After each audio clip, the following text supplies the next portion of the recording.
Established over 100 years ago, Watkins Books is one of the world's oldest and leading independent bookshops specializing in esoterica. We have the widest selection of esoteric books in the UK, and our friendly and knowledgeable staff are here to assist you in a unique ambience of our shop. So come and visit us in the heart of London as we're open every day.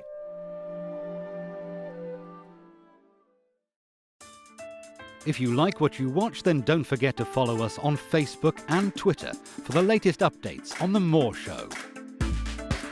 Remember to subscribe to our YouTube channel for new weekly television and radio shows. The More Show is in partnership with Ozark Mountain Publishing, taking readers beyond the unexplained. The More Show is supported by Mindscape, Paranormal and UFO Matrix magazines, available for download on all major digital platforms.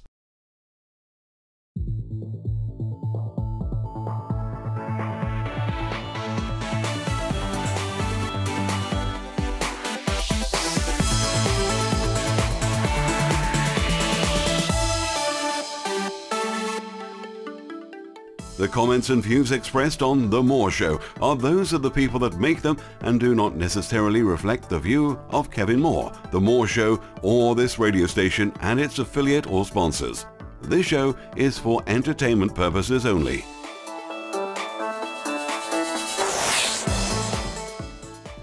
Broadcasting from the UK and across the world on TV, radio and online. I bid you all good morning, good afternoon, good evening, wherever you may be in all the world's time zones. This is The More Show, and I'm your host, Kevin Moore. For the next hour, I'll be covering subjects that will open up your mind and provide you with information you may have never heard before. On today's show, I'm joined with Trevor James Constable, who is a world-renowned author and historian who has produced 10 non-fiction books. He also served 31 years at sea, 26 of them as a radio officer in the US Merchant Marines. In his first book, They Live in the Sky in 1958, he advanced the shocking theory that UFOs were mainly invisible. He also held that our atmosphere was the home of huge invisible creatures, and that these were mutually confused with spacecraft when they became visible.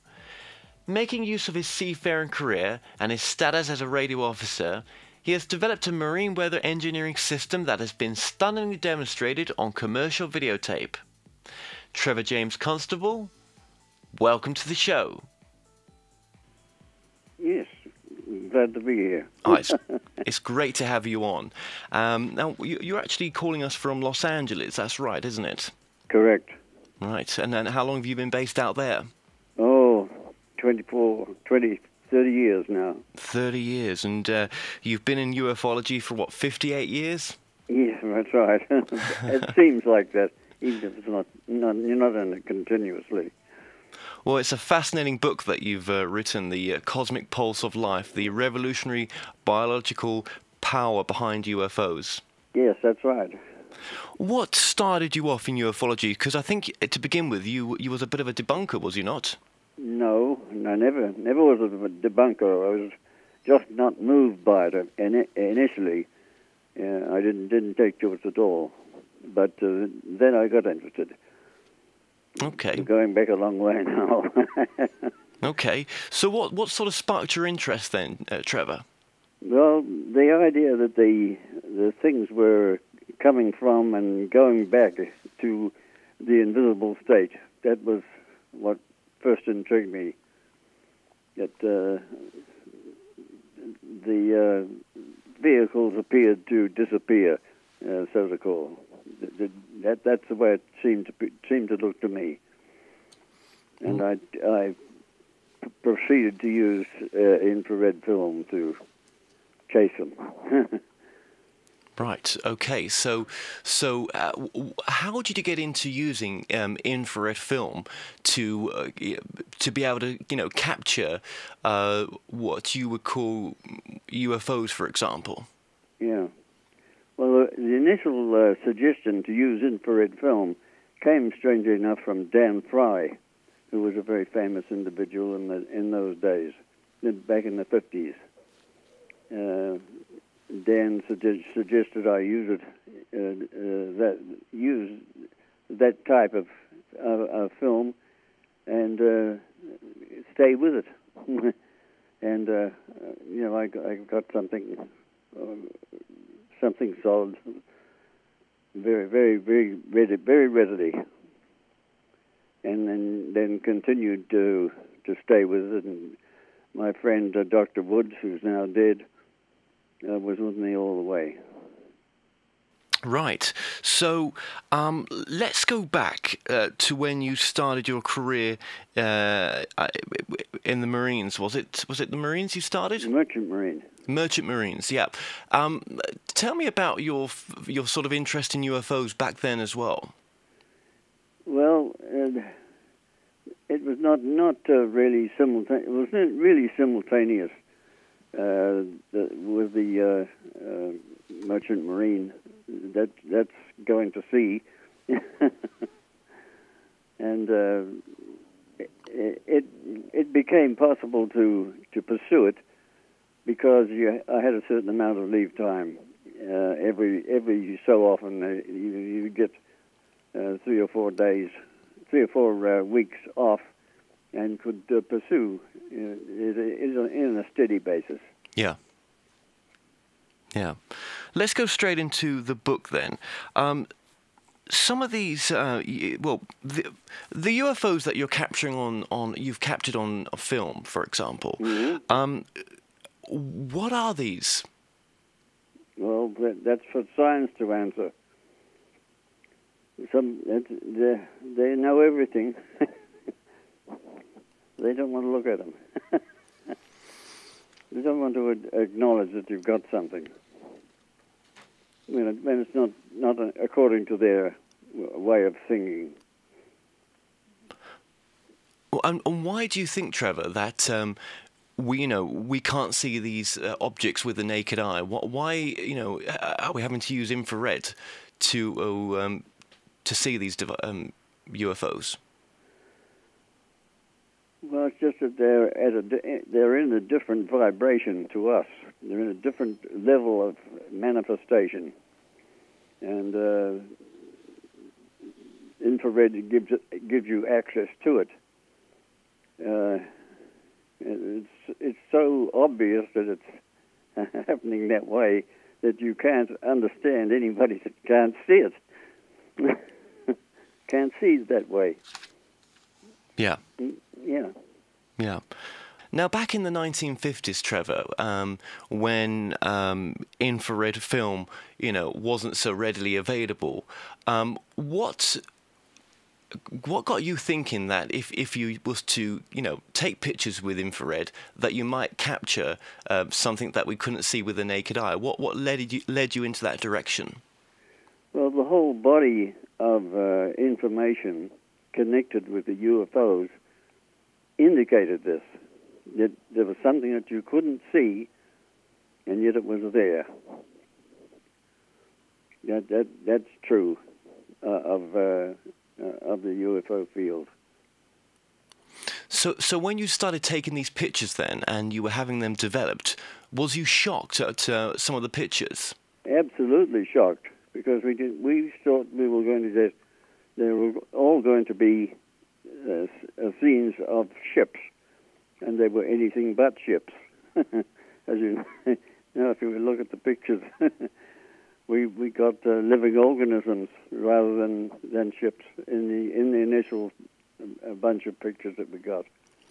And with the pictures that you took and the various locations you went to, I mean, could you go to any point the camera to any part of the sky anywhere and capture these, or was it now and then they would appear? Or we had to develop a means of attracting these things, since they were from a different vibration, and I got them to come to me by certain activities.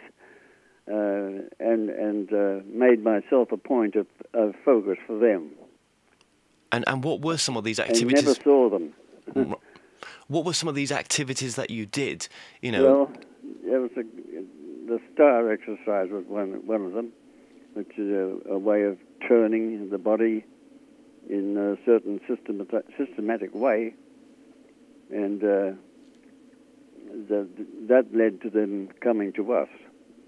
And so that led them to manifest to some degree near me and around me and so forth, and you could catch an occasional shot of one of those would be covered by the camera. Right. And was there other people at the time who were having success as you were in taking these pictures? No, not that I know of. Everybody laughed at the idea.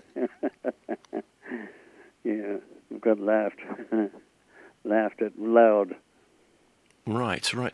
I mean, just explain infrared for the audience as well. I mean, what is the difference between sort of an infrared camera and a thermal camera? Well, a thermal camera is an infrared camera. They're the same thing, right? Yeah, the same thing. Right. With infrared, you get an ordinary picture of the environment where you are, plus something inserted that is not there, that you can't see. That's the secret of it. The things are essentially you're photographing another vibration altogether. Right, right. I mean, obviously, this isn't a vibration that we can see readily with our eyes, but obviously, I've come across other researchers as well who have used infrared cameras and have been quite surprised by some of the results that they capture. Yes, that's right. That's right. Anybody that uses infrared film to any degree will get these things. There's no question about it. They're there all the time. But then there are those who have taken pictures of UFOs. Well, actually, they didn't take a picture of a UFO. They took a picture of a clear sky, but when the photo's been developed, a UFO's on there. That's right. That's exactly how it happened. Yeah, it took a while for us to get that through our heads that it was done that way. But then definitely not visible. No. Now, are these crafts? Are they intelligent? Are they intelligently controlled by people inside, for example? Well, there are two types two types mainly in connection with this. Plus, God knows what subtypes there would be, but there are living organisms and craft. Craft, on the one hand, are ships that are made in a certain way to move through the air or the atmosphere, and then the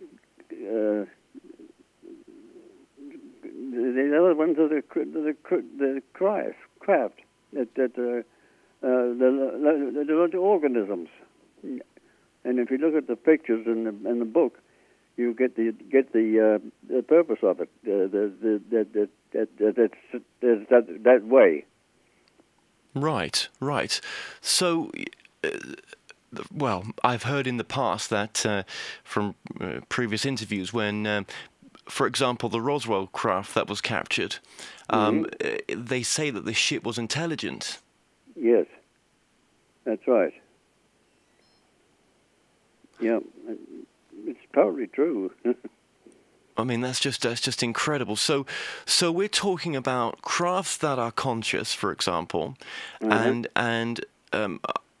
you mentioned another type of craft there as well, which is maybe not as the conscious type craft, but is obviously a vehicle of some sort. Yes, that's true. There's an enormous variety of objects involved. Enormous, really. It's mind-boggling. I mean, if we could view the sky with infrared eyes, for example, how busy would the sky be? Oh, pretty busy. Pretty busy. the objects don't have any contact with us at all when they're going about their business, the infrared ones.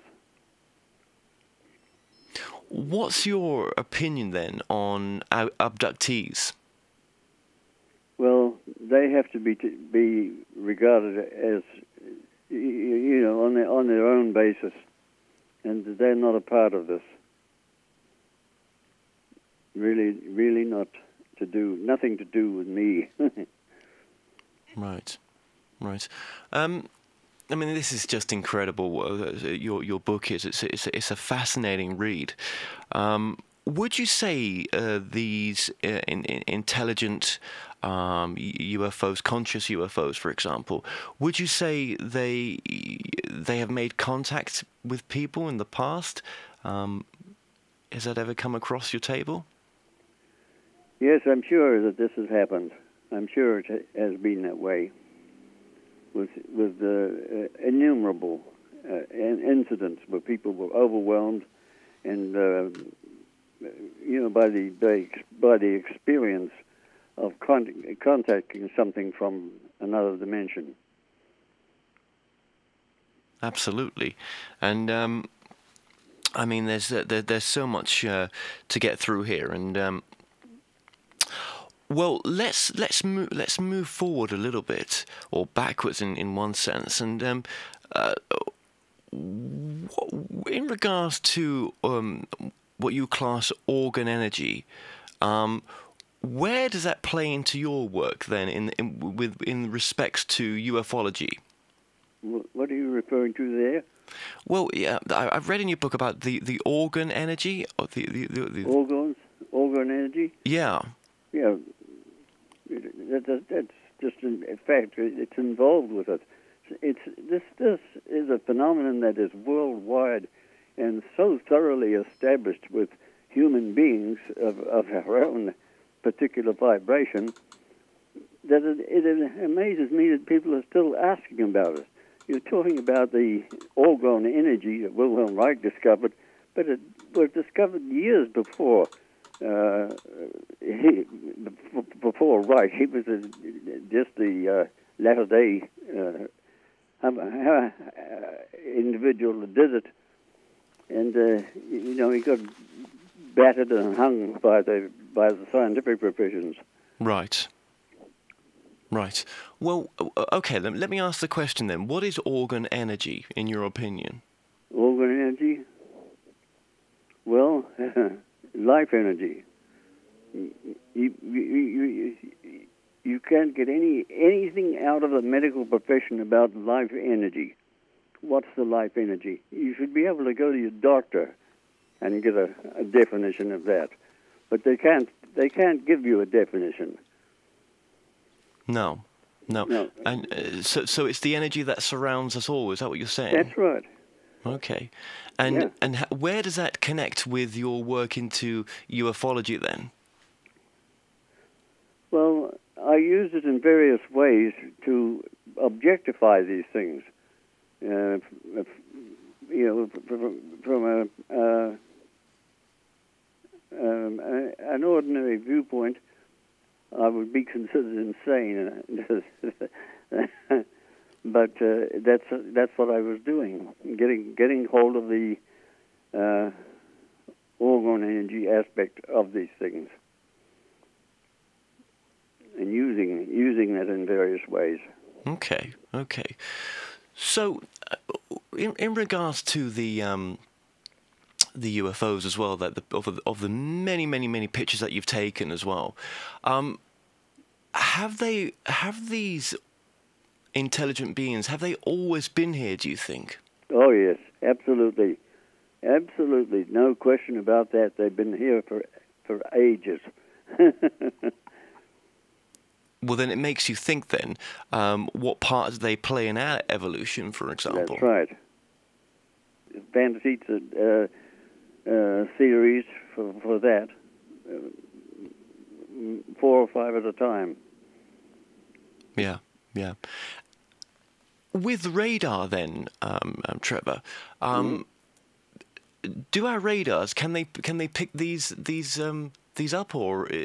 Oh, sure, they're picking them up all the time. all over the world, all the time. Yeah, nothing mysterious about that, but it's mysterious that they can't see them. So, for example, if they were to intercept them, they could just travel straight through them? Right, and have done so since the beginning of this thing in World War II times. Right, okay. Yeah. So the radar would see it, but obviously when the pilot went to intercept, it just wasn't there. He couldn't see it. Yeah. He couldn't be aware of it. He was not aware of anything in the air. Wow. And it was seen from the ground to fly right through it. Wow. And that's because they're on a different frequency to us, right. A different dimension? Right. Well, then the case is then, are they interdimensional beings, for example? Yeah, sure they are. Sure.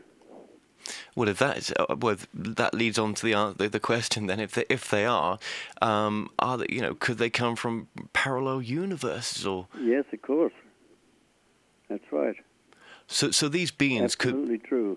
These beings could be millennia, advanced than us in the sense of technology. Yeah, they already are. Yeah. Do you think they're here to help us in a sense? Well, how the hell do you help mankind when it's under the control of these deadbeat people that we have in government? They can't help us.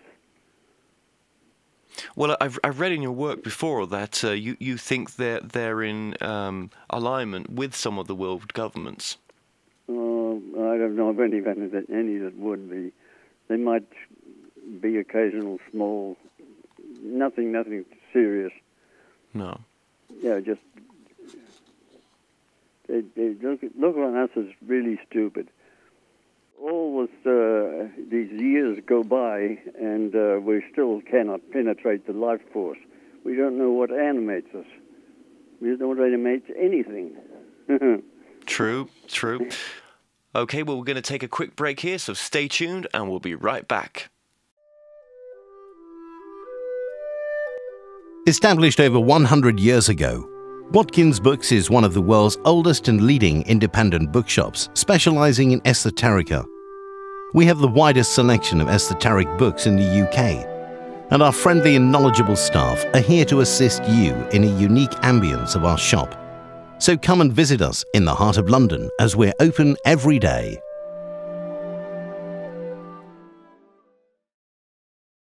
Visit themoreshow.co.uk/shop to purchase products and services from your favourite past guests. If you're new to this site, you can also catch up on the previous television and radio shows through YouTube and the More Show website. The More Show is in partnership with Ozark Mountain Publishing, taking readers beyond the unexplained.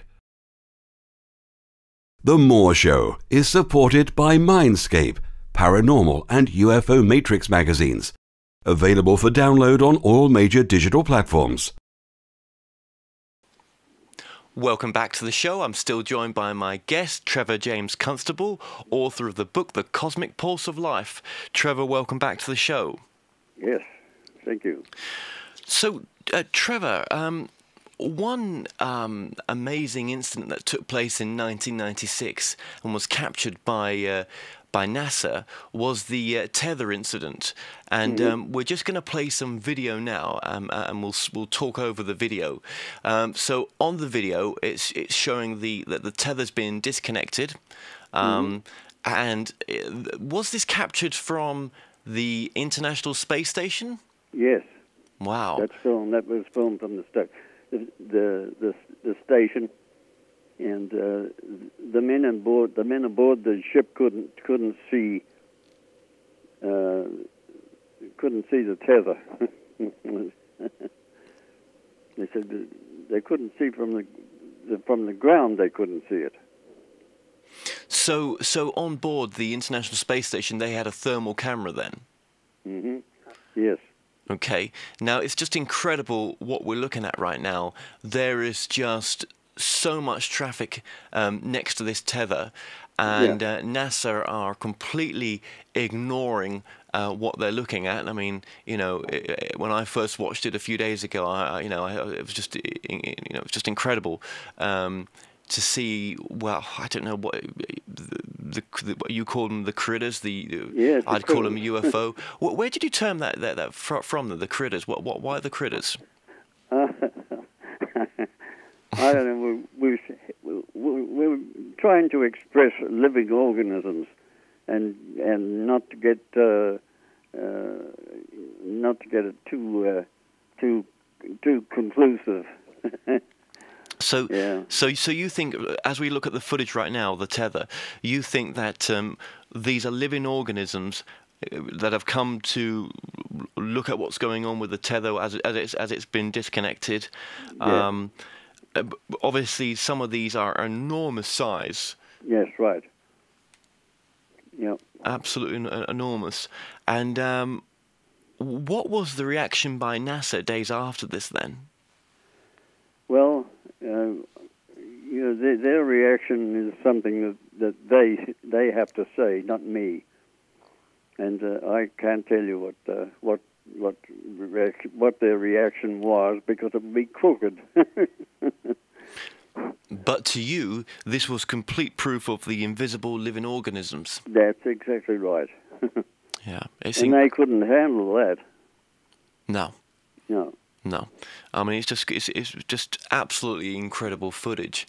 Yeah, it's an amazing piece of film. Yeah, and the pictures don't lie. That's right. Do you think though that that they're monitoring constantly with thermal cameras from the space station that's being fed via a secret feed back to NASA? Yes, that's right. That's right. Do you think NASA's trying to interact with them? It may be.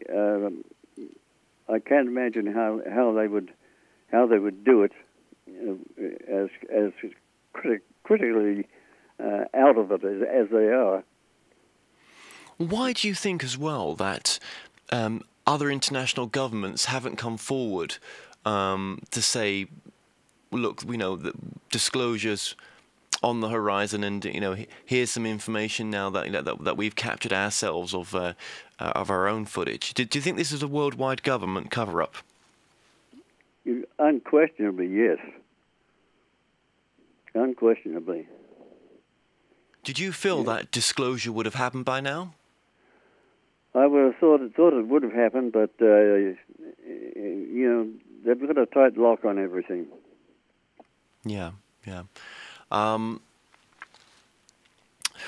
Well, again, from that footage, it just goes to show that there's many different types as well. Yes, right. Many different types. Many different types. Yeah. I have a number of pictures that I haven't displayed of those same things that appear on that disappearing footage, or the Arnica things.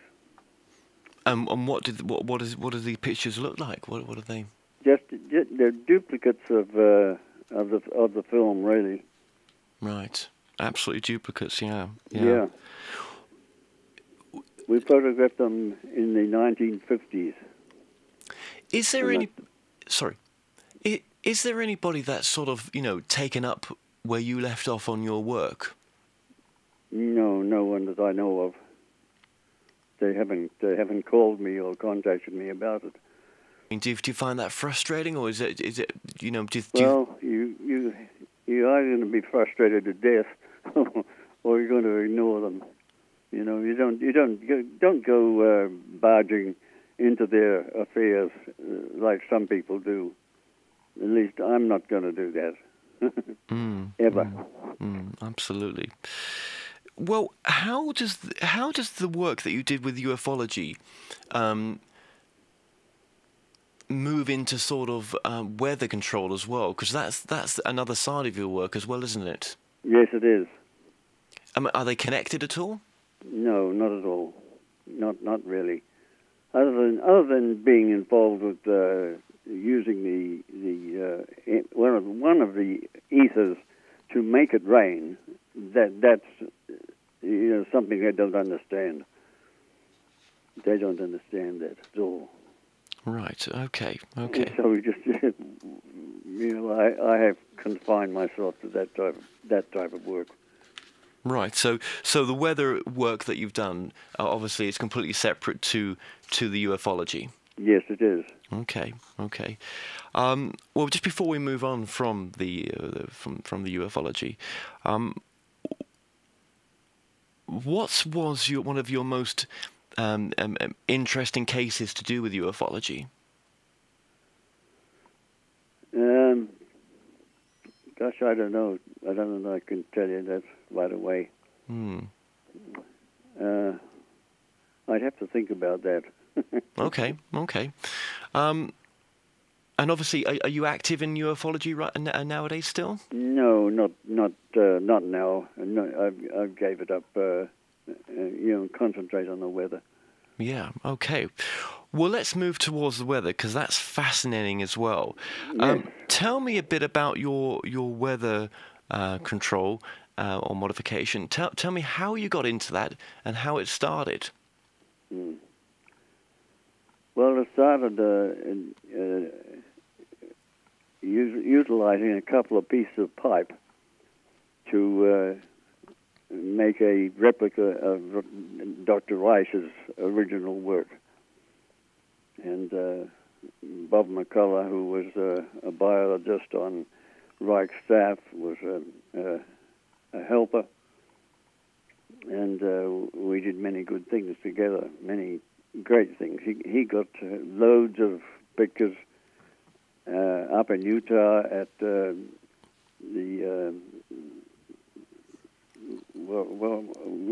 he worked for the government, and he got pictures in his backyard of UFOs of all kinds, without any trouble of getting them at all. And that was another incident. When you was in the Merchant Marines, then was your interest sparked then to get into weather modification? Yes, it was. It was because the ships were free of the cluttered environment around the cities, going out into the Pacific, beautiful weather and so forth, everything clear, and anything that happened was observed and recorded. It was really no trouble at all to do the work. Whereas you would have a hell of a time if you were doing it in a regular place, say ashore. You wouldn't have a chance with it really. Right. So with your work in weather control, what's the difference then between your work and sort of cloud busting? Well, cloud busting is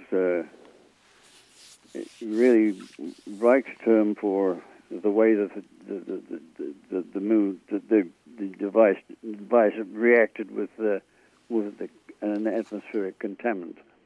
You could get you could bust clouds with it, but it didn't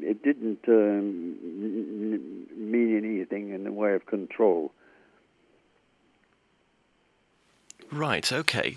So, with your work then, with weather control in a sense, I've seen videos where it shows you making it rain, which is just incredible. But what was the sort of technology behind it then? Well, it was utilizing that one aspect of the the Orgone energy that we could get hold of. We used that, and they could use it too if they would bend a little bit. Right. So let me get this right. I'm still a bit unclear about how it works. So you're manipulating what you call the ether then, yeah? That's right. Right. That's right. Right. And the ether is kind of like an invisible. It's all around you. Yes, it's an invisible force that's around us. That's right. And if you manipulate the ether, you can cause it to rain at certain places. That's right. But could you cause it to rain over a desert then? Yes, sure you can. Sure. Who's going to pay you to do it? It takes some doing to do these things. People say, "Can you do this or can you do that?" And you're supposed to wave your hand and then down comes the rain. It's not that easy. It has to be done over a long period with the proper equipment.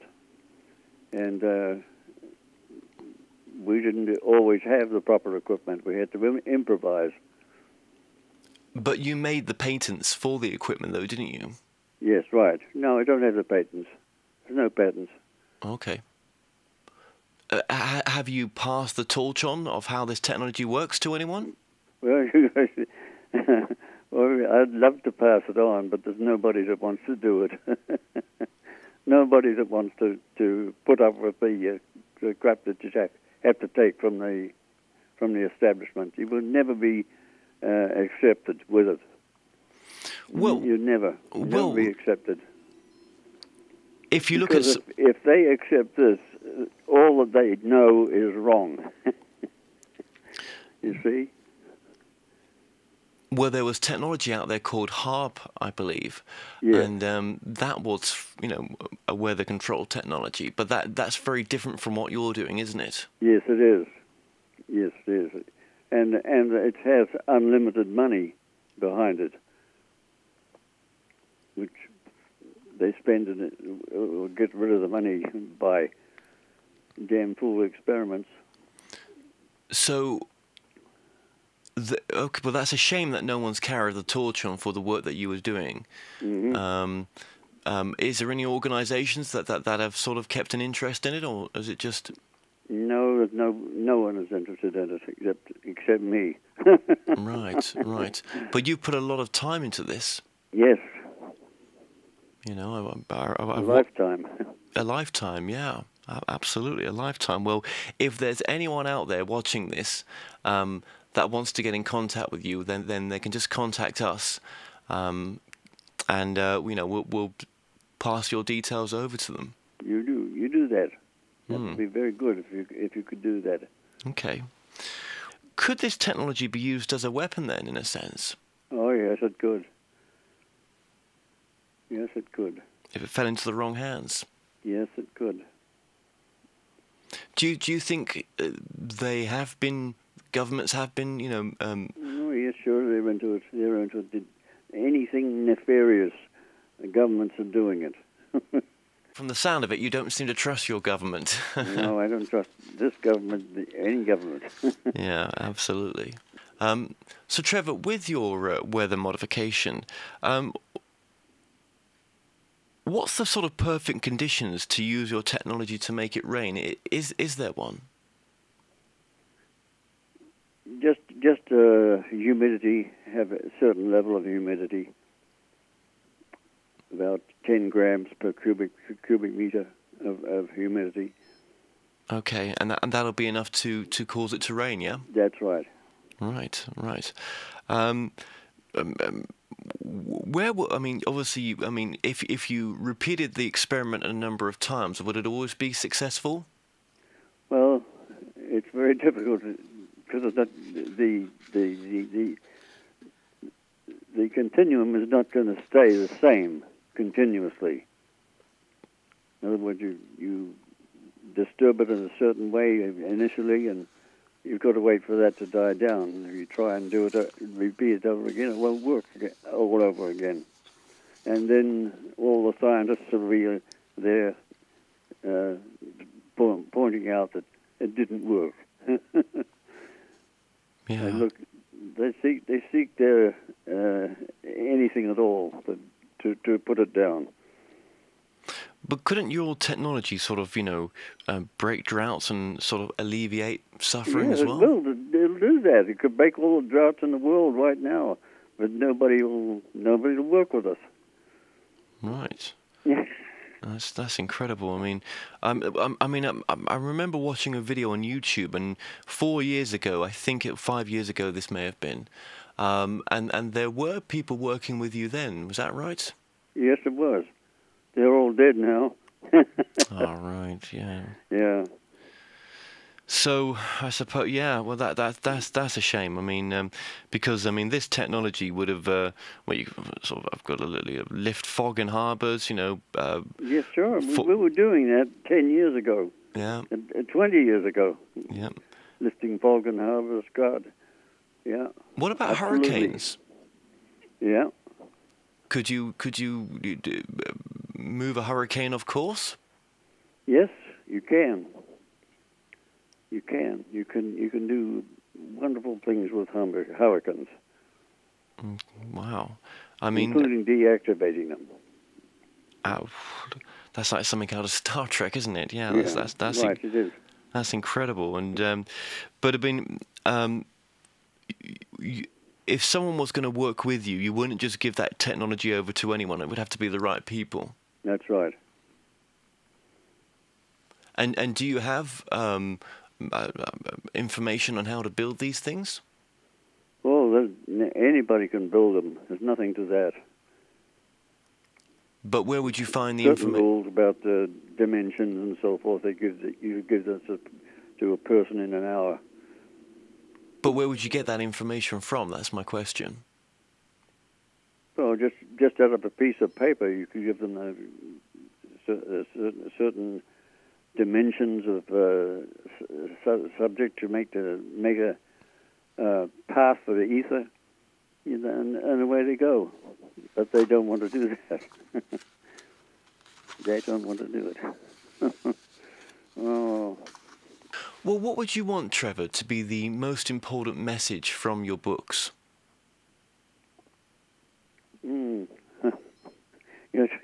That's a lot of a lot of things are covered by that. I wish that the human beings would get busy and concentrate on what's not visible. The invisible is a mine of wonderful things waiting to be used. But we don't want to. We in the Earth plane don't want to use anything for its own surface. Somebody comes along that's got a few bucks, and they take it over and spoil it. That's the normal transfer that happens with anything in the way of doing things like that. Yeah. Yeah.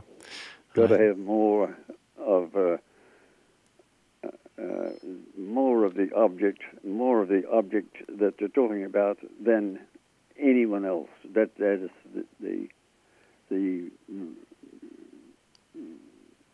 that's the normal procedure that they get hold of things like this, and the number of people that are aware of what can be done is very small, and will remain so for quite a while.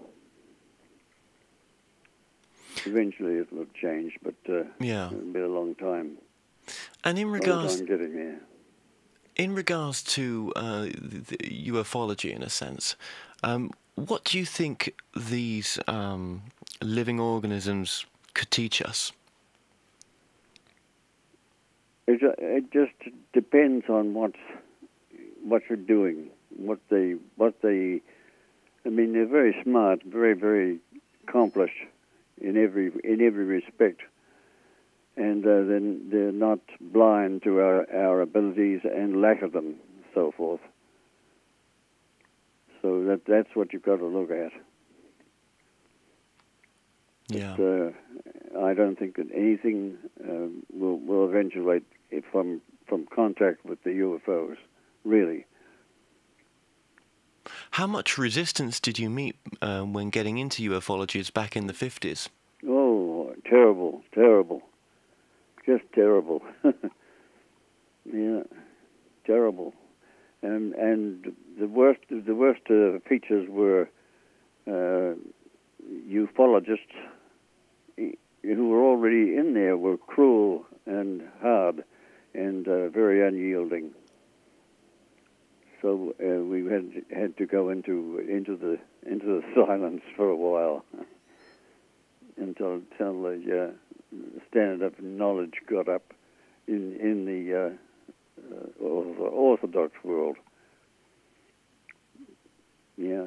Yeah, absolutely. And you must have met some sort of big people in the ufology field over the years that are not with us anymore. You must have brushed shoulders with some interesting people.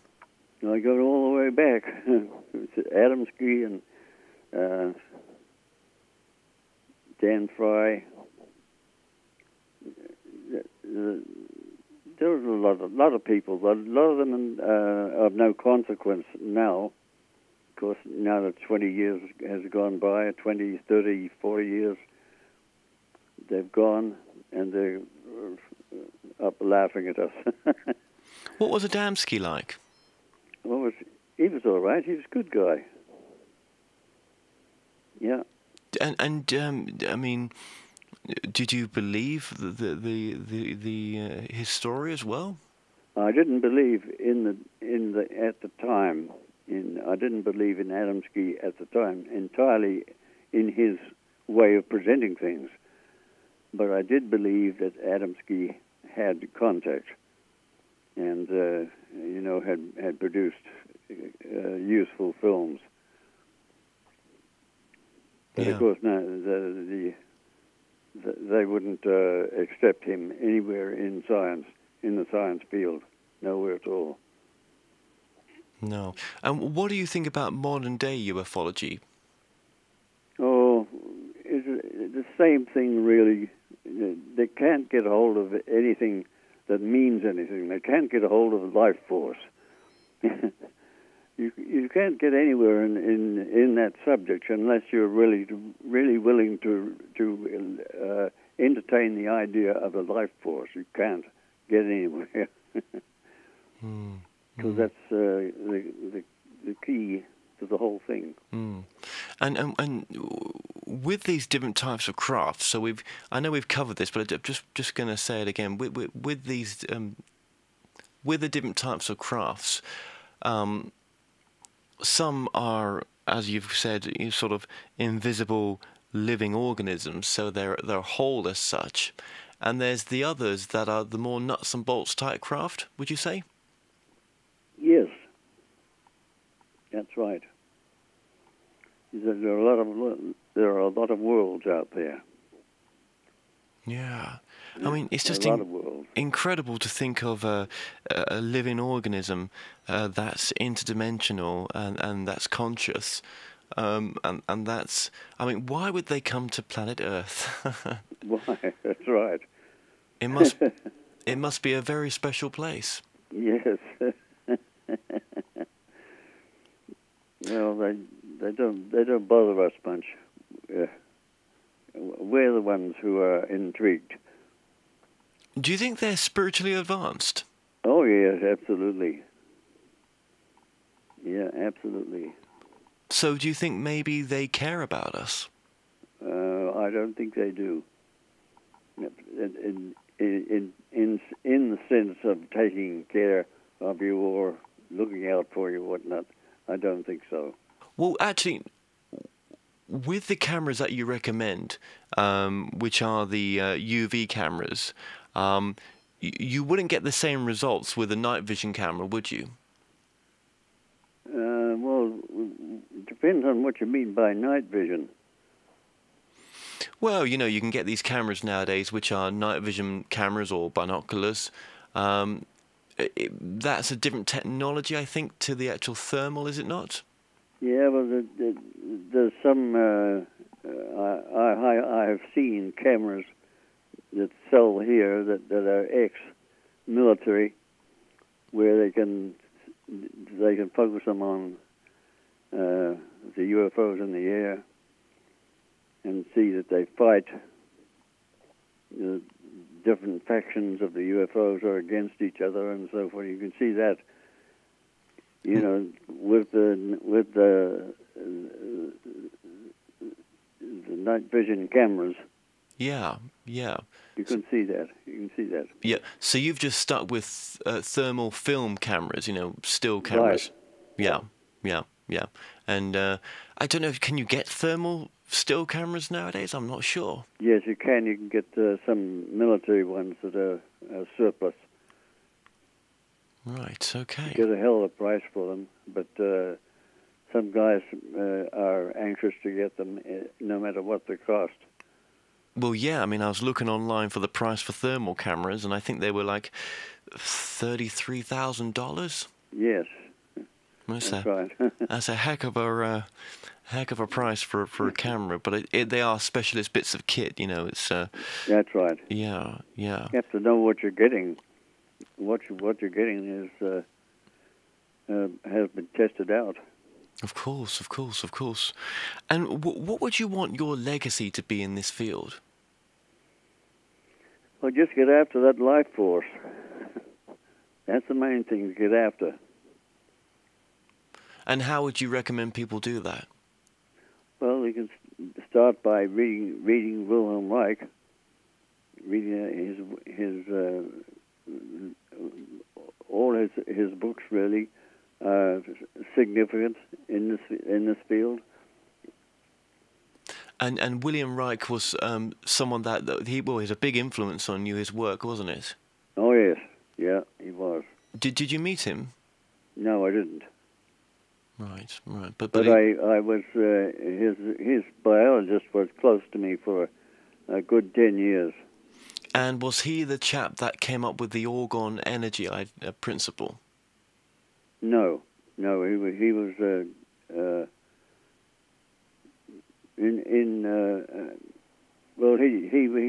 he did administrative work for Wilhelm Reich, and in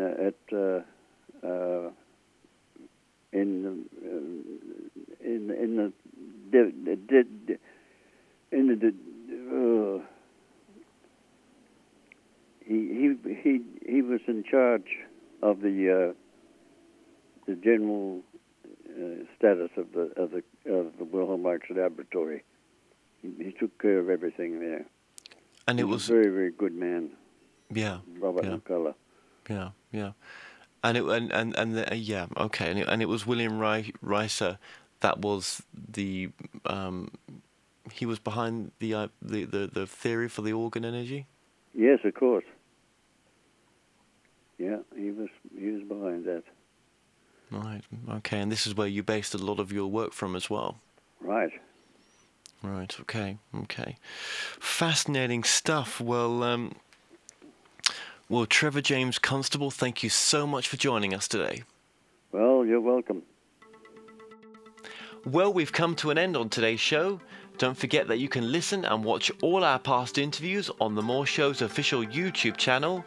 Remember to subscribe to our YouTube channel for new daily shows. You may also find out more on all past and upcoming guests on the show via themoreshow.co.uk, and do like us for the latest updates on Facebook and Twitter. So until next time, be safe.